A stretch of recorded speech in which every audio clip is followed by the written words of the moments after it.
mi canal Archivo Natura, yo soy Bego y hoy vamos a hacer lo que podamos para conocer qué es el agua estructurada y cómo la estructura una botella flasca. La botella flasca me tenía que haber llegado la semana pasada, el miércoles, me dijeron que el viernes, pero no llegó, y tampoco lunes, martes, y hoy por fin miércoles hemos esperado todo el día, pero no ha llegado. Y entonces ya de noche, nunca he grabado aquí de noche, siempre ha sido por la mañana, entonces no sé cómo va a resultar la iluminación, yo espero que bien, que no haya mucha diferencia. Y también contaros todo lo que yo sé de la botella flasca y de que ha sido considerado por muchos sectores el experimento más importante del siglo XXI, el descubrimiento de la estructuración hexagonal del agua. Os pongo en pantalla la botella, os quería haber hecho un unboxing y todo, pero no va a poder ser. Y lo único que sí, cuando me lleguen en los vídeos sucesivos, pues ya sí que podréis verla. Y de todas formas, no te preocupes si tú tampoco tienes una botella flasca, porque si te quedas hasta el final del vídeo vas a poder conocer una receta casera para preparar muy fácilmente agua estructurada en casa. El agua, la sustancia más extraña del universo. Y el mejor modo de empezar la explicación yo pienso que es que todos seamos conscientes de que cuando hablamos de agua estamos ante la sustancia más extraña del universo y con un comportamiento que sigue siendo un misterio. Para la ciencia es incluso un misterio el origen, aunque cada vez hay más evidencia de que el origen del agua es extraterrestre. Llegó al planeta muchos millones de años después de que éste se formara y pues pegada a la cola de los cometas en forma de hielo adherido a los asteroides, y toda el agua que nos circunda tiene ese origen extraterrestre, aún así que hace millones de años que llegó. El agua que bebes, cuando te duchas, el agua que forma parte de ti, porque sabes que más de un 70% somos agua. Ese agua lleva millones de años viajando por el planeta. Y lo que hemos hablado, que su comportamiento es tan extraño, me refiero no solo ya a su comportamiento, que ahora vamos a ver, sino también la textura, el estado en el que se encuentra el agua, ya que todos sabemos que el agua está formado por H2O, por dos moléculas de hidrógeno y una de oxígeno, y esta composición siempre tendría que encontrarse en ciencia en estado gaseoso. Sin embargo, el agua es líquida. Además, cuando el agua se congela, el hielo no se hunde, sino que flota arriba. Este fenómeno tampoco tiene explicación posible, y lo que sí sabemos es que gracias a que se produce, ha sido posible el origen de la vida en la propia agua, porque a pesar de que ha habido glaciaciones, los seres vivos han podido permanecer en las profundidades del agua, protegidos de las temperaturas extremas del exterior de la Tierra, debido a que ahí el agua y la temperatura se mantenía más cálida. Arriba se encontraba el hielo flotando. También sabemos que el agua caliente se congela más fácilmente que el agua fría, no se sabe por qué. Otro fenómeno es que las gotas de agua ascienden hacia arriba, y esto hace posible, por ejemplo, que en la sangre, formando parte de la composición de nuestra sangre, lleven todos los nutrientes y el oxígeno a todas las partes de nuestro organismo y también al cerebro, o de la misma manera sucede en las plantas, incluso en los árboles, que no se conoce cómo puede llegar árboles que son muy altos hasta la copa. Se ha dicho que por osmosis, se dio un tiempo por válido, luego se ha comprobado que no. El agua consigue ascender, no se sabe la forma. También es un misterio cómo el agua nunca se acaba. Por mucha sequía que haya, por mucho que nace un manantial, cada vez va ampliándose más grande, no parece que el hecho de evaporarse y que las nubes la vuelvan a volcar sea suficiente. Entonces parece que quizás está llegando continuamente todavía agua desde el espacio exterior al planeta. Es otro enigma más, cómo es que siempre hay suficiente agua. Y puesto que el planeta Tierra está formado fundamentalmente por agua, muchas las voces que indican que le hemos puesto mal el nombre. Debería llamarse Planeta Agua, en lugar de Planeta Tierra. El deslumbrante descubrimiento del Dr. Masaru Emoto. Si ha habido una persona que se ha mostrado especialmente fascinado con los enigmas que presenta el agua, ha sido sin duda el Dr. Masaru Emoto, que nació en 1943 en Yokohama, Japón, y que estudió tanto química como medicina tradicional japonesa y toda su vida la dedicó a descifrar los misterios del agua. Y gracias a que es sintroísta, aunque yo me he leído su libro, Los mensajes ocultos del agua, y él hace también alusiones continuas y profundas al cristianismo, también forma una gran parte de él, pero claro, siendo japonés, pues fundamentalmente está muy influido por el sintoísmo.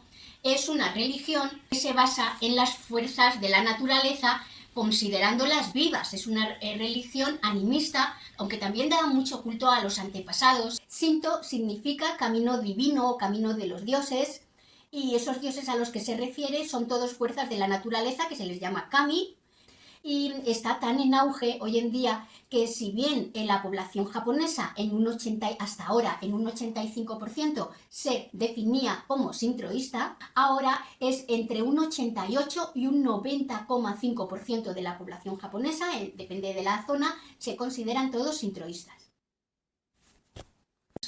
Y entonces el doctor Masaru Emoto estaba convencido que el agua es un organismo vivo y que el agua nos quiere guarda memoria y nos quiere transmitir y nos puede transmitir mensajes de los millones de años que lleva circundando por el planeta. Que aquí lo tenéis, el libro. Yo, bueno, lo tengo en el Kindle, que sabéis que se ve todo en blanco y negro de momento, en los Kindles. Os lo pongo también la portada del libro en pantalla, para que la podáis ver en color. Y veis que dice el título, Los mensajes ocultos del agua. Conoce el fenómeno que asombró al mundo de la ciencia. Bobby. El libro es muy gracioso porque él tenía un ayudante que es el que hacía las fotografías de cómo se congelaban los cristales en función de ese agua, la información que había recibido. Y el ayudante estaba muy desanimado. Entonces el Masaru Emoto durante años, todos los días, le invitó a comer en medio del trabajo para tenerle así animado. Y después de tantos años, décadas intentándolo, por fin el doctor Masaru Emoto, tan confiado como estaba en que el agua nos iba a transmitir mensajes, lo consiguió mediante su cristalización, mediante el proceso de congelación. Él comenzó a congelar el agua y en función de las palabras que el agua había recibido, porque el agua es afectada por el entorno, en función de las palabras que se le habían hecho llegar al agua, formaba unos cristales de una manera o de otra. Si las palabras eran positivas, llenas de amor, entonces se formaban cristales muy bellos, siempre hexagonales, y si eran palabras como odio o palabras muy negativas, o incluso si se ponía el agua cerca de música como heavy metal, se quedaba amorfa, deforme, no se llegaba realmente a formar ningún cristal. Y todo lo contrario con música clásica, música de Beethoven o de Mozart. Y también él se mostró muy interesado cuando ya no era una sola persona la que dirigía una emoción o una palabra al agua, que esa palabra podía ser hablada o por escrito. También se puede escribir una palabra, amor por ejemplo, y se colocaba, ya no pronunciándola, sino por escrito, se colocaba cerca del agua, y cuando ese agua se congelaba daba esa figura tan preciosa igual. Entonces, ¿cómo es el poder de la palabra, tanto hablada como por escrita, o también de la música? Y creó composiciones que para muchos son las consideradas más bellas, con la música de los solfallos. La música solfallo estudia las frecuencias de los tonos de vocalización que se produjeron desde tiempos muy antiguos, tanto en música cristiana como en sánscrito en la India, y que se perfeccionó mucho en el canto gregoriano, pero además ahora se han constatado que tienen la misma frecuencia que las ondas de la Tierra, de la iosfera, y que se encuentran codificadas en la Biblia, exactamente en el libro Números, capítulo 7, versículos de 12 a 89. El doctor Masaru Emoto se mostró también muy interesado en que su agua estuviese cerca de estas escalas de la música solfallo, y el resultado fue conseguir estos cristales tan bonitos que se ven ahora en pantalla, que os muestro en pantalla. Y a mí su experimento en física, porque claro, en medicina hay muchos más importantes, pero en física me parece que no hay otro que pueda estar a la par de ese otro experimento tan famoso y tan importante que se realizó por Thomas Young en 1801 en Inglaterra, el experimento de la doble rendija, en el que él demostró primero que las partículas de luz pueden ser a la vez materia y ondas de energía, porque Newton decía que solo materia y otro físico holandés muy importante, Huygens, decía que solo ondas de energía, pues él demostró que ambas. Es decir, que porque la materia se transforma en energía y al revés, lo que luego se desarrolló y todo el trabajo de Einstein. Pero en segundo lugar demostró algo todavía más sorprendente, y es que el comportamiento que adoptan y el resultado que producen es influido totalmente por la mente del observador. Las partículas saben que las están observando y se comportan de una manera o de otra. Esto solo pudo dar lugar al nacimiento de la física cuántica, y que es la que actualmente nos ocupa, es decir, que hemos pasado de la era newtoniana, en la que solo lo que es visible y medido es tenido en consideración, sin remedio hemos pasado a la era cuántica. Muy bien, ¿y qué es el agua estructurada? Masaru Emoto ya murió en el año 2014 a los 71 años, pero ha dejado una curiosidad y un legado inmenso, y muchas personas se han visto muy interesadas y han querido seguir desarrollando su trabajo. También recibió muchas críticas del sector científico en referencia a que él en realidad era un médico de medicina tradicional japonesa y no aplicaba con rigor el método científico, que solo publicaba los cristales que realmente se formaban más bonitos y más acordes con lo que él pretendía. Por eso fue que un científico de Estados Unidos, de la Universidad de Washington, que es Gerald Pollack, sí que estaba convencido de que el doctor Emaru tenía razón, y investigando hasta que llegó a descubrir, a formular que efectivamente el agua de grifo es amorfa. El agua de grifo pues ha sufrido muchísimo estrés de ir por las cañerías, por las tuberías, además ha sido intoxicada con los elementos de la tabla periódica más tóxicos que existen, como es el plomo, el cloro, el flúor, que es directamente radioactivo, el elemento más radioactivo que existe de la tabla periódica, pero aunque es totalmente incomprensible, y yo creo que en el futuro no se lo van a poder creer, no van a creer que esto es posible, lo que estamos haciendo ahora, introducir cloro al agua, igual que al agua de las piscinas, que salen los niños con los ojos rojos ardiendo, la piel, todo lo quema, es para que mate bacterias, sí, lo mata todo, bueno y malo, y tiene que haber mucho bueno, si no, no es posible la vida sin las bacterias beneficiosas. Y más cuando hay una alternativa tan extraordinaria, barata, ecológica, como es el ozono, el oxígeno tridimensional, como por ejemplo se hace en Estados Unidos o en Alemania.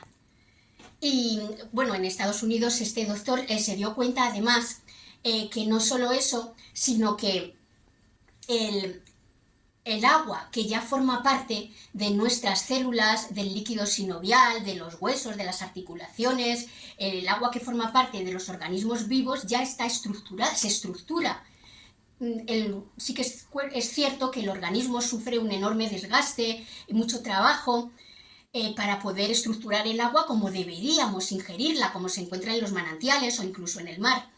Y entonces fue el primero, Gerald Pollack, que empezó a estudiar cómo conseguir estructurar en forma hexagonal, que es como se debería encontrar, el agua que nos llega finalmente, y como apoyándose también en todo el estudio previo que había hecho el doctor Masaru Emoto en Japón. Y así es que él sí lo consiguió, mediante un procedimiento que se llama TPS, que es la tecnología de la programación del sílice sobre el agua, consigue estructurarla.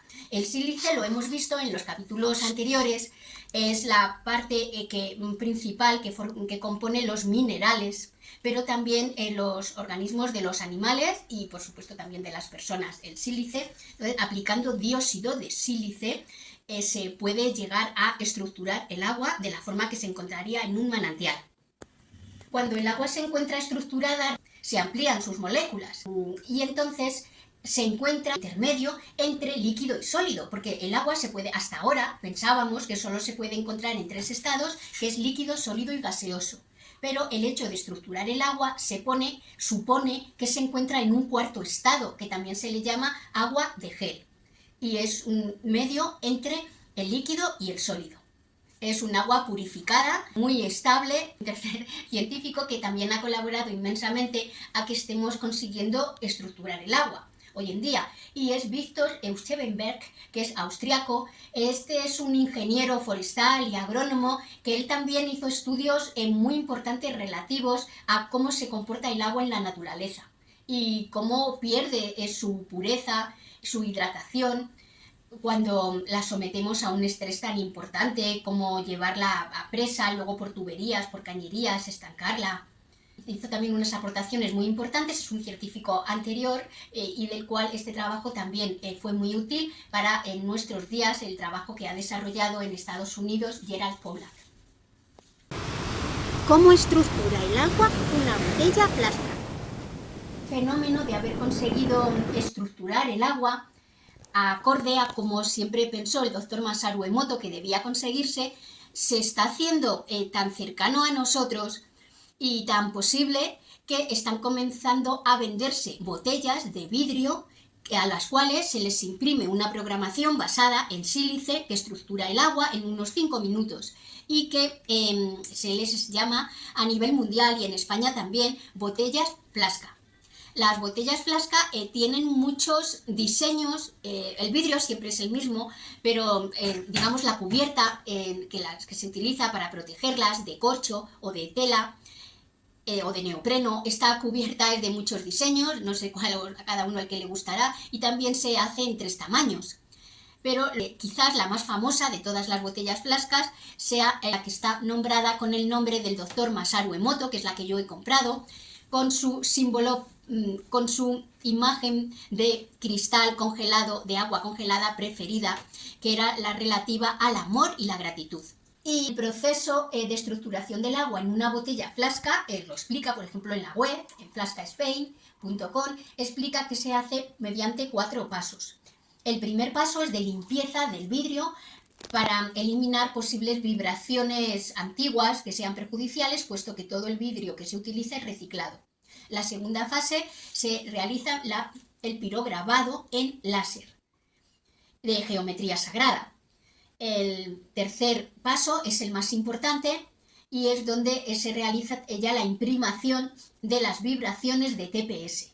También tengo que deciros que en esta tercera fase esa programación en el vidrio se realiza mediante cañones de orgón, los cañones que veíamos con las orgonitas, cuando William Reid se intentó crear, sin llegar realmente a conseguirlo, un aparato que transformase la energía negativa en positiva. Sin embargo, hoy, basándose en su trabajo, sí que se ha conseguido y precisamente son cañones de orgón lo que se dispara al vidrio durante 90 minutos a cada botella. Y en la cuarta se le hace un soporte adicional para asegurar que la recarga que puede hacer de agua estructurada una botella flasca siempre es infinita y es mediante tecnología radiónica Quantet. De estar completamente las moléculas amorfas como salen del grifo a formar cristales como los más bellos de los experimentos del doctor Masaru Emoto. Todo esto ya sí que se ha conseguido aplicándole rigor científico. Ya digo que con el trabajo en Washington, en Estados Unidos, de Gerald Pollack. Y mira que con tecnología TPS para estructurar el agua ya no solo se están fabricando botellas portátiles, sino también vasos, jarras para tomar infusiones, fuentes, cada vez más gama de productos. Receta casera del agua estructurada. Y por último, para los que no tengáis una botella flasca o como yo, pues he encontrado en un blog mexicano que se llama Abeja Orgánica una receta casera para sin botella flasca poder estructurar el agua. No sé hasta qué punto está confirmado, pero lo comparto con vosotros porque mientras no tengamos botella flasca, pues habrá que hacerlo así. Y es que en agua de grifo, yo no me atrevo mucho a beber agua de grifo, la verdad. Yo sé que por una vez no pasa nada, ni por dos, pero continuamente no puede ser más enfermizo y lo intento evitar siempre a toda costa. Agua de grifo, sabéis que hice un vídeo de cómo purifico y energizo mi agua y este agua viene tomada de ahí, de mi dispensador Ecode, viene remineralizada y purificada. A ver, la voy a estructurar además ahora. Esto se hace con unas cucharadas de semilla de chía. A medio vaso de agua se le echa una cucharada de semilla de chía. Yo la semilla de chía la tengo siempre molida, la muelo en la Thermomix, porque si no está molida, el organismo humano, el metabolismo humano, no es capaz de aprovechar los nutrientes. Así tal como la vende, pues por ejemplo, Mercadona. No sé por qué Mercadona vende las semillas de chía sin triturar, porque muchas personas no lo van a hacer y están tirando todo su dinero. A no ser, es verdad, que lo hidraten, que dejen la chía durante un buen rato cubierta de agua. pero muchas veces que se añade así, tal cual viene del sobre de Mercadona, pues absolutamente ningún nutriente va a ser aprovechado. Si la mueles, sí, tan fácil como molerla, ya sí, ¿ves? Ya la he hecho al agua molida. El zumo de medio limón, así lo voy a... Y por último, un poco de sal marina, el tercer ingrediente. La dejaremos aquí 5 minutos. Muy bien, pues ya han pasado 5 minutos. Está deliciosa. Está deliciosa porque sabe como a limonada, pero muy sana, muy buena está así, este agua. Esta receta, qué bien, qué bueno haberla encontrado. Y también me encanta compartirla con vosotros. Y ya, nada más. No nos despedimos hasta la próxima semana, sino hasta la siguiente. Esta vez voy a tardar 2 semanas en volver a publicar, porque la próxima semana tengo que ir todos los días, mañana y tarde, a Albacete. Entonces no voy a poder grabar, pero sí que nos vemos, no el próximo jueves, sino dentro de 2 jueves, es decir, el 21 de diciembre. Muchas gracias por haberme visto. No olvides suscribirte, que no se te pase la nueva información que voy a ir publicando, y también darme algún like para motivarme y compartir mi canal. Un abrazo grandísimo y hasta el jueves 21 de diciembre. Que por cierto, no te he dicho que lo que vamos a ver son por fin runas vikingas. Te dejo también aquí el imprimible con todo lo que hemos visto resumido, como siempre, y nos vemos.